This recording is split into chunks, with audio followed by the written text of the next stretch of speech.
ते कमी पडायला लागले म्हणून धारावी आणि मुंबई गिळायला निघाले ते बोके. त्यांना 50 कोटी आता कमी पडतायत. यांची मस्ती वाढत चालले. एक तर हे असंविधानिक सरकार आहे आणि यांना असं वाटतंय की आपल्याला कोणी जाब विचारू शकत नाही.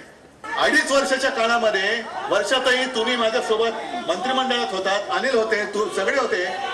आपण कधीतरी धारावीचा गळा घोटू असा एकतरी जी.आर. काढला का? मग ते जे काय सांगतात 2018 साल 2018 आणि 2018 मध्ये आम्ही नव्हतोच. तुम्हीच तिकडे बसलेला होतात आणि आम्ही तुमच्या सोबत होतो. त्याच्यामुळे पाप असेल कोणाचं तर ते देवेंद्रचं आहे, आमचं नाहीये.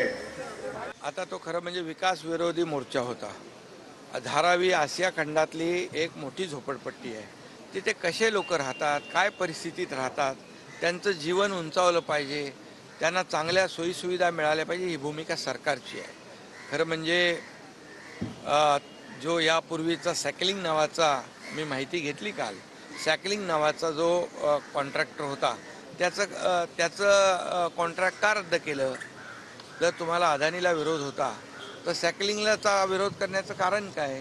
त्यामुळे मला वाटतं काही तडजोडी तुटल्या असतील आणि त्यामुळे हे सगळं घडत असेल. पण सरकार पूर्ण धारावीकरांच्या मागे आहे.